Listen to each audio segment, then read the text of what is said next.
De volta, amigos, agora com o tópico procedimento sumaríssimo. Então, continuando nosso estudo do processo do trabalho, vamos trazer os pontos principais sobre esse procedimento sumaríssimo, esse procedimento inserido lá no ano de 2000, de forma a tornar o julgamento de algumas demandas trabalhistas mais célere, mais rápido. Primeiro ponto aqui sobre o sumaríssimo é o artigo 852-A da CLT, que vai falar da competência.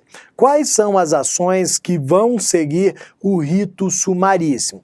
Primeiro ponto aqui, essas ações do rito sumaríssimo serão aquelas de até 40 salários mínimos, quando do ajuizamento. Então, nós vamos observar se, quando do ajuizamento, o valor delas era de até 40 salários mínimos. Se for, nós teremos aqui competência do procedimento sumaríssimo.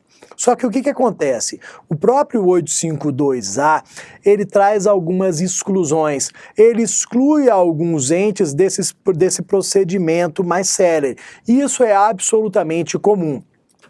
Toda vez que o legislador cria um procedimento mais célere, ele traz algumas exclusões. Geralmente ele retira a fazenda pública, os entes da administração pública direta e alguns da indireta geralmente são excluídos. Por quê?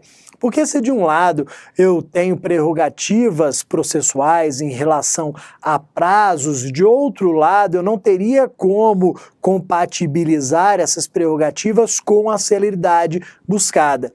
Se eu quero um rito mais célere, eu não posso aplicá-lo aos entes que possuem prerrogativas processuais.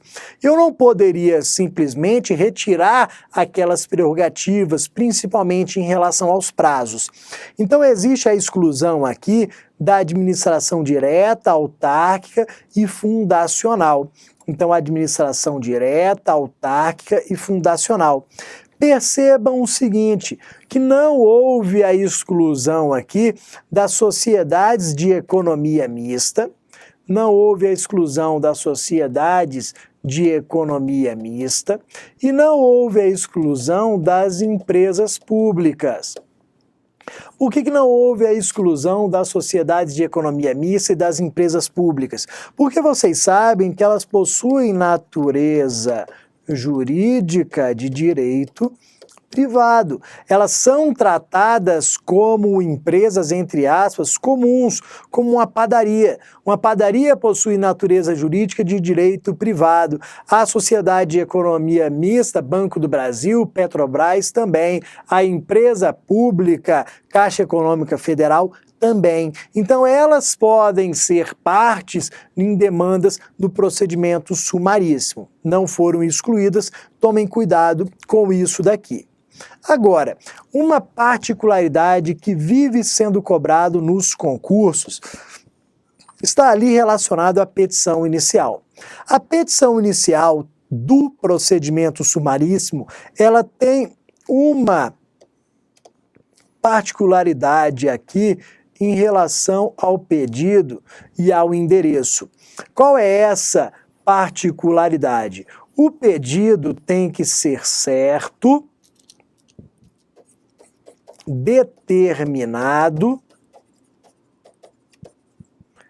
e líquido. Ou seja, tem que indicar o valor correspondente.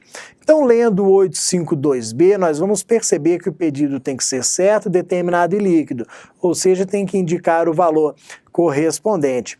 É com base nessa ideia aqui de pedido líquido, de indicar o valor correspondente, que se chega à ideia que a petição inicial do procedimento sumaríssimo obrigatoriamente deve trazer o valor da causa. Então, obrigatoriamente, eu tenho que indicar o valor da causa na petição inicial do procedimento sumaríssimo, o que não acontece na petição inicial do rito ordinário. Lá no rito ordinário, vocês vão lembrar que eu não preciso colocar o valor da causa. O valor da causa, nessa hipótese, será fixada pelo juiz na audiência. Aqui é totalmente diferente, é obrigação minha. Eu tenho que discriminar os valores. Geralmente se faz uma tabela discriminando os valores, falando, ó, eu quero tantos mil de horas extras, tantos mil de FGTS, tantos mil de férias, tantos mil de 13º, indicando o valor total, R$ 13.280, por exemplo.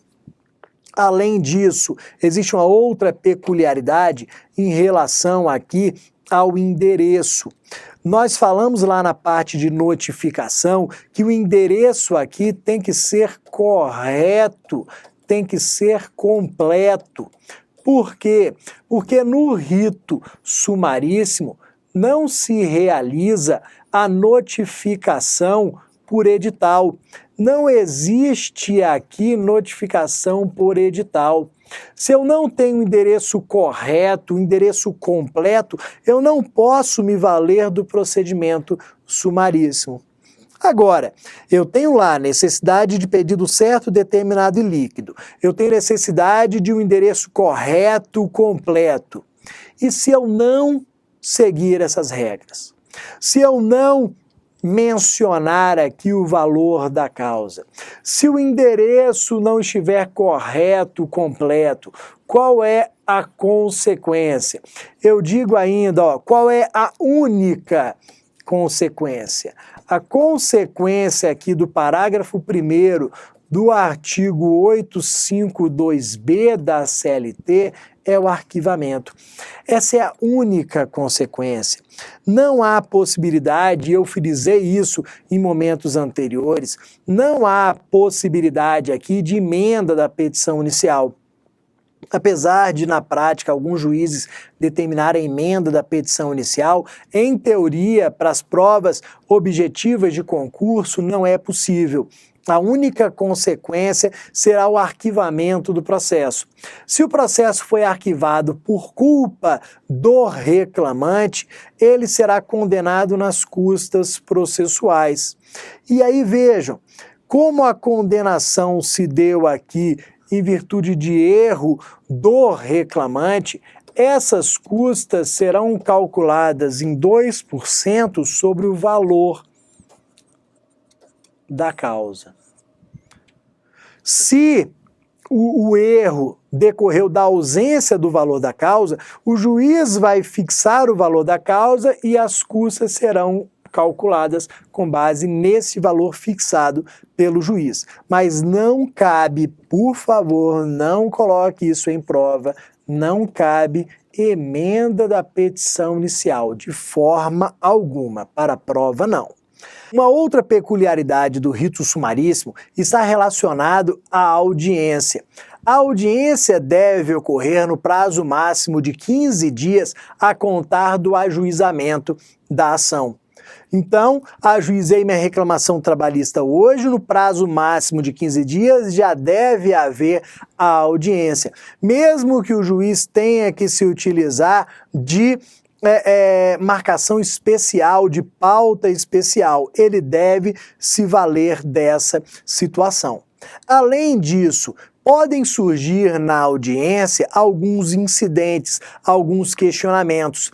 Pode ser, por exemplo, que o réu, que o reclamado na sua defesa, traga como uma preliminar de mérito a ocorrência de litispendência, de coisa julgada, de perempção.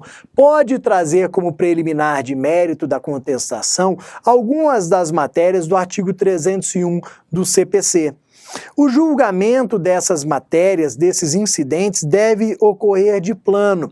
Essa é uma importante regra do rito sumaríssimo, incidentes julgados de plano.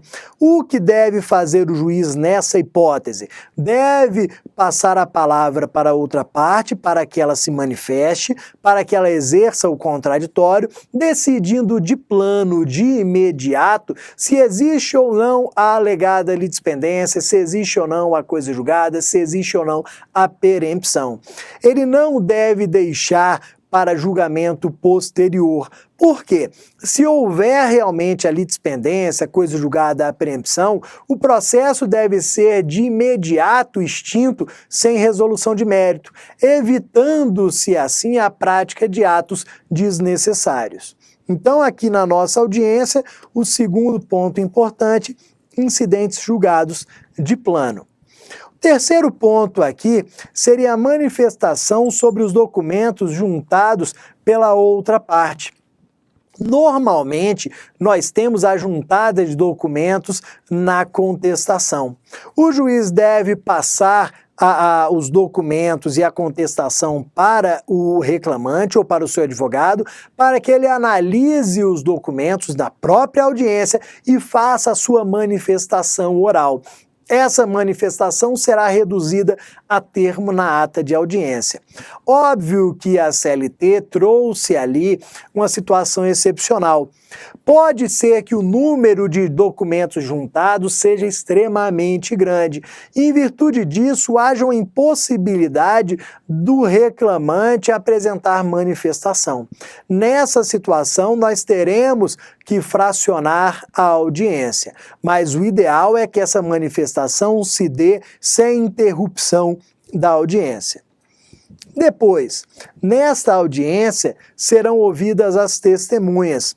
Lá na parte de provas, nós já fixamos que eu tenho máximo de 2 testemunhas para cada parte e que essas testemunhas podem ser intimadas pelo Poder Judiciário desde que haja prova do convite. É a importante norma do artigo 852-H da CLT. Olha o que acontece. Vale a pena destacar que a limitação em relação ao número de testemunhas é para a parte.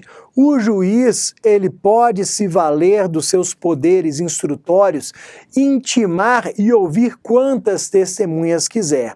Então, a limitação existente aqui é em relação às partes. Por fim, em relação à audiência, nós temos a manifestação sobre o laudo pericial. Cuidado pelo seguinte, apesar de nós termos um procedimento célere, a perícia, a prova pericial, ela é possível de ser realizada. Por quê? A limitação para a utilização do procedimento sumaríssimo está relacionada ao valor da causa e não à matéria. Então eu posso ter, por exemplo, o pedido de adicional de insalubridade no rito sumaríssimo.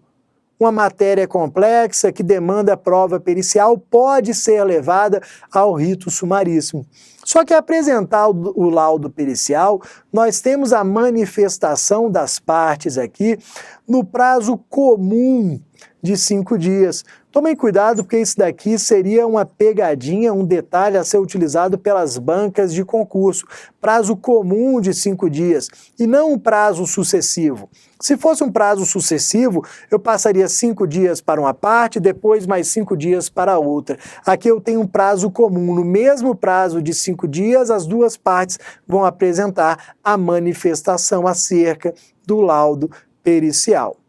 Ainda em relação ao procedimento sumaríssimo, vale a pena destacar algumas normas relacionadas à sentença. Nós vimos no procedimento trabalhista que a sentença ela deve ser proferida oralmente.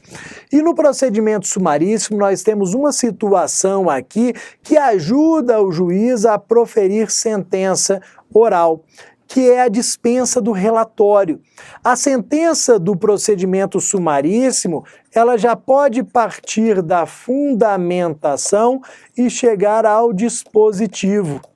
Eu tenho a dispensa do relatório. Claro que se o juiz quiser realizar o relatório, ele pode, mas ele está dispensado. Ele já passa direto para a fundamentação e para a sua conclusão, que é o dispositivo. Além disso, proferida a sentença e audiência, as partes já são intimadas na própria audiência.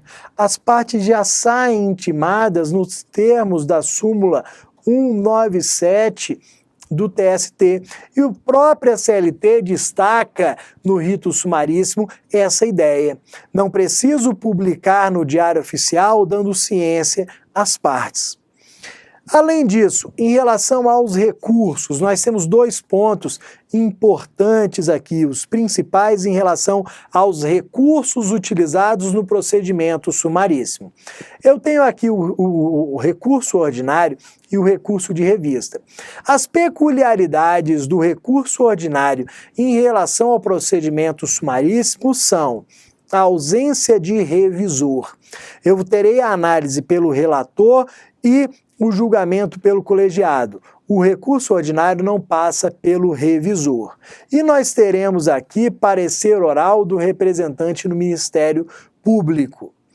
Em relação ao recurso de revista, um dos pontos mais importantes em relação a esse recurso, um dos pontos mais explorados pelas bancas de concurso, artigo 896, parágrafo 6º da CLT, que tende a ser cobrado ainda mais em virtude da súmula 442, criada em setembro de 2002 pelo TST.